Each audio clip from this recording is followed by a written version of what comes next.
Hello friends, welcome to my channel Edufile. आज के इस वीडियो में हम लोग बहुत ही इंपॉर्टेंट टॉपिक इंटरप्लेनर स्पेसिंग को समझेंगे और साथ ही साथ हम लोग इसको ड्राइव भी करेंगे। तो इस वीडियो को आप लोग एंड तक देखिएगा, आपके डाउट जरूर क्लियर होंगे। इसको हम लोग मिलर इंडिसेस के बेसिस पे समझेंगे और ड्राइव करेंगे। तो यहाँ पे सबसे पहले आपको समझना होगा क्रिस्टल प्लेन, तभी आप इसको समझ पाएंगे। तो क्रिस्टल प्लेन क्या होता है, चलिए उसको समझते हैं। जैसे कि मान लीजिए हमारे पास एक यूनिट सेल है, तो इस तरीके से आप देख सकते हैं ऐसा प्लेन जो हमारे एटम्स को लिंक करता है उसको हम कहते हैं क्रिस्टल प्लेन। तो ये प्लेन जो आप ग्रीन कलर का देख रहे हैं ये होगा हमारा क्रिस्टल प्लेन। अब इंटरप्लेनर स्पेसिंग क्या होता है? इंटरप्लेनर स्पेसिंग वो होता है कि हमारे जो पैरेलल क्रिस्टल प्लेन होते हैं उनके बीच का सेपरेशन या आप कह सकते हैं डिस्टेंस, वो होता है इंटरप्लेनर स्पेसिंग। जैसे कि यहाँ पे आप देख सकते हैं ग्रीन ग्रीन कलर का जो प्लेन्स है उनके बीच की जो डिस्टेंस होगी उसको हम कहते हैं इंटरप्लेनर स्पेसिंग। या कोई भी प्लेन हो, किसी भी क्रिस्टल में कोई भी पैरेलल प्लेन्स होनी चाहिए। आप इस तरीके से प्लेन्स ले रहे हैं तो इस तरीके से ये भी होगा, अगर आप इस तरीके से ले रहे हैं तो इस तरीके से पैरेलल होनी चाहिए। तो पैरेलल प्लेन्स के बीच की जो डिस्टेंस है तो उसको हम कहते हैं इंटरप्लेनर स्पेसिंग। आई होप आपको ये समझ में आया होगा इंटरप्लेनर स्पेसिंग क्या होता है। अब इस अदर वर्ड्स में हम कहें, अदर वर्ड्स में हम कह सकते हैं distance between the origin and nearest crystal plane. मतलब कि ओरिजिन से अगर आप नियरेस्ट क्रिस्टल प्लेन के डिस्टेंस निकालें तो वो भी हमारे इंटरप्लेनर स्पेसिंग के बराबर ही होगा। जैसे कि मान लीजिए आप एक सेल और ड्रॉ कर रहे हैं तो उसका प्लेन कुछ यहाँ पे होगा, तो वही डिस्टेंस तो हो गई, यहाँ से यहाँ की जो डिस्टेंस वही डिस्टेंस यहाँ से यहाँ की हो गई। तो आप कह सकते हैं कि ओरिजिन से पहले प्लेन की या नियरेस्ट प्लेन के डिस्टेंस आप निकाल लें तो उसको हम कहते हैं इंटरप्लेनर स्पेसिंग। इसको हम लोग रिप्रेजेंट करते हैं DHKL से। यहाँ पे HKL जो है वो आपका मिलर इंडिसेस है, जिसको हम लोग पिछले वीडियोस में डिस्कस कर चुके हैं। अब देखिए यहाँ पे जो यूनिट सेल होते हैं वो अलग अलग तरीके के होते हैं। जैसे कि आप यूनिट सेल में ही तो क्रिस्टल लेंगे, जैसे आपका यूनिट सेल है उसी में तो क्रिस्टल प्लेन होगा। तो आपके यूनिट सेल भी जो है वो अलग अलग शेप के होते हैं। जैसे कि मान लीजिए यहाँ पे क्यूबिक है, टेट्रागनल है, ऑर्थोरोम्बिक है, मोनोक्लिनिक है, मतलब कुल 7 तरीके के होते हैं। तो यहाँ पे हम ऐसा लेंगे जिसमें हमारा जो सिस्टम हो ऑर्थोगोनल हो। ऑर्थोगोनल का मतलब उनके बीच का एंगल जो हो 90 का हो, उनके बीच का एंगल 90 का हो। जैसे क्यूबिक में, टेट्रागनल में और ऑर्थोरोम्बिक में, इनमें क्या होता है उनके बीच का एंगल 90 होता है, बाकी सब में 90 का नहीं होता सब में एंगल। तो हम ऐसा लेंगे कि हमारे लिए थोड़ा सा डेरिवेशन आसान हो, तो इसलिए हम कौन सा सिस्टम लेंगे ऑर्थोगोनल, जिसमें क्यूबिक होगा, टेट्रागनल होगा, ऑर्थोरोम्बिक होगा। यहाँ पे हम लोग तीनों के लिए ड्राइव करेंगे फॉर्मूला। तो यहाँ पे देखिए साइड्स इक्वल हैं, यहाँ पे साइड्स एक साइड इक्वल नहीं, यहाँ पे तीनों साइड इक्वल नहीं है, लेकिन एंगल जो है वो 90 के हैं। तो ये आपने समझा यहाँ पे। अब चलिए हम लोग यहाँ पे एक क्रिस्टल प्लेन लेते हैं, फिर इसको हम लोग ड्राइव करते हैं। तो यहाँ पे देखिए हमने क्रिस्टल प्लेन लिया है, पहले तो एक्सिस लेंगे XYZ, और यहाँ पे हमने यूनिट सेल नहीं ड्रॉ किया है। क्यों नहीं ड्रॉ किया है? क्योंकि हमारा थोड़ा सा फिगर ठीक से दिखे और हम समझ पाएँ अच्छे से। वैसे तो आपको यूनिट सेल में क्रिस्टल प्लेन ड्रॉ करना चाहिए, यहाँ पे हमने केवल प्लेन को ड्रॉ किया है। तो आप यहाँ पे देख सकते हैं कि हमने क्रिस्टल प्लेन PQR को ड्रॉ किया है। तो सबसे पहले हमें क्या करना है यहाँ पे कि एक ON लाइन ड्रॉ करनी है जो कि परपेंडिकुलर होनी चाहिए क्रिस्टल प्लेन के।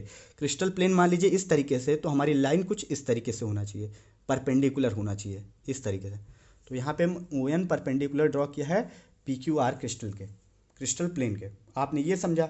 अब यहाँ पे ये जो एंगल बन रहा है उसको हमने अल्फा नाम दे दिया, और ये हमने N से P को मिला दिया, तो ये हमारा हो गया एक 90 डिग्री का एंगल, और एक ट्रायंगल हमारा बन गया ONP ट्रायंगल बन गया। अब हमें क्या करना है, इसका इंटरसेप्ट निकालना है।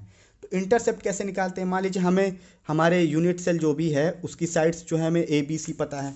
यूनिट सेल मतलब कि ये, इसकी साइड्स क्या होती थी ABC, यही से होती थी ABC, इस तरीके से होती थी। तो हमें उसकी साइड्स पता, हमने बनाया नहीं है यहाँ पे, लेकिन हमें पता है ABC है, और हमें मिलर इंडिसेस HKL पता है।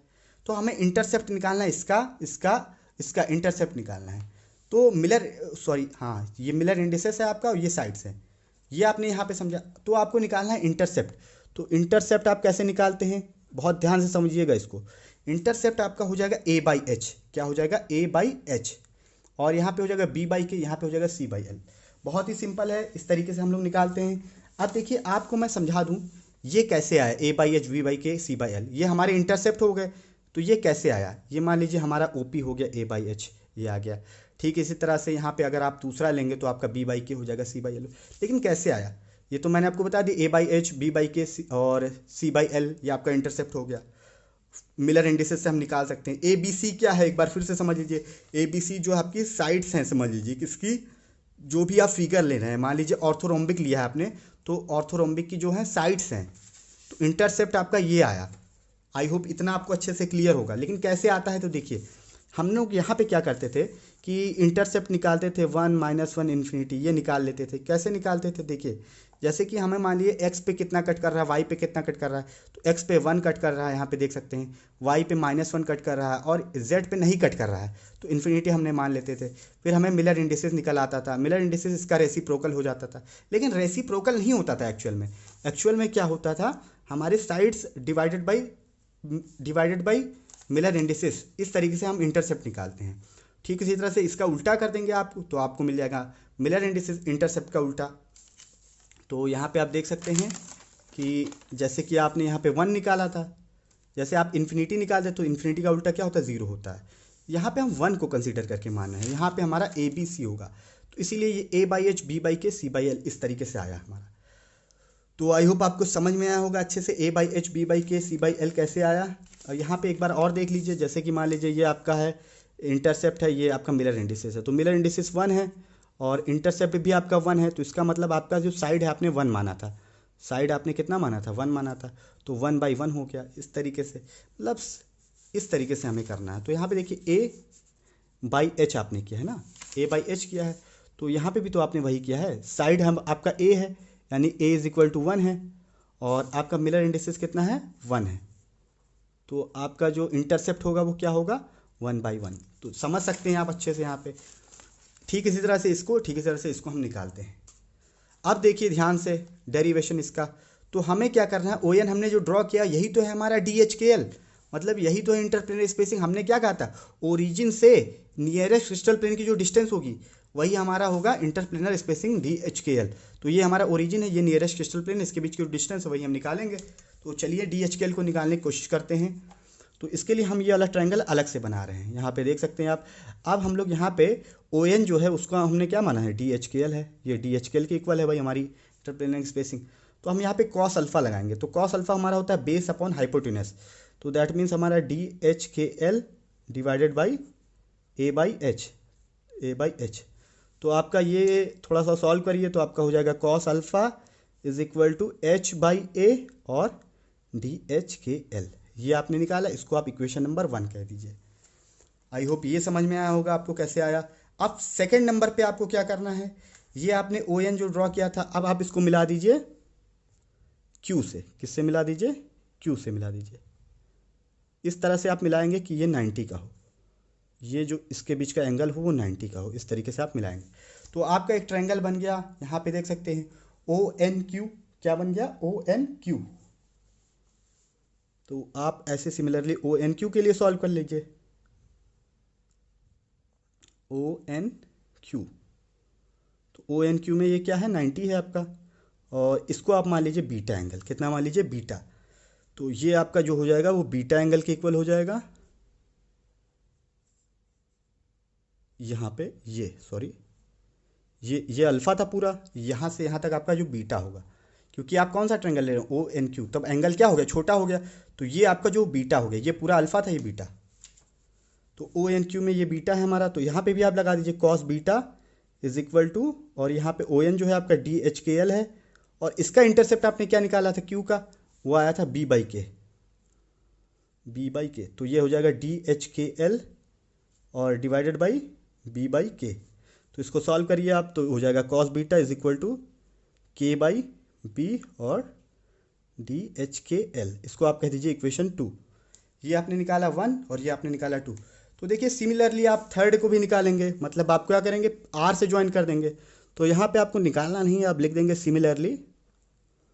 सिमिलरली आपका cos गामा भी आ जाएगा। cos गामा आपका क्या आ जाएगा, K/B है यहाँ पे, तो हो जाएगा L/C और DHKL, इसको आप इक्वेशन नंबर 3 कह देंगे। ये आई होप आपको समझ में आया होगा, इक्वेशन 1, इक्वेशन 2, इक्वेशन 3। अब यहाँ पे हम लोग क्या करने वाले हैं, अब हम लोग यहाँ पे क्या करेंगे, 1, 2 और 3 को सॉल्व करेंगे। तो देखिए हमें मालूम है ऑर्थोगोनल सिस्टम के लिए कि cos² alpha plus cos² beta plus cos² gamma जो होता है वो 1 के इक्वल होता है। ये हम लोग क्लास 12 में ही पढ़ चुके हैं डायरेक्शन कोसाइन में, ये formula cos² alpha plus cos² beta plus cos² gamma 1 के इक्वल होता है। तो यहाँ पे इसको हम 1, 2, 3 को पुट कर देंगे यहाँ पे। तो देखिए यहाँ पे क्या हो जाएगा, ये हो जाएगा h/a DH/L का स्क्वायर प्लस यहाँ पे कॉस स्क्वायर बीटा के यहाँ पे क्या हो जाएगा k/b और DH/L का स्क्वायर, और यहाँ पे क्या हो जाएगा L/c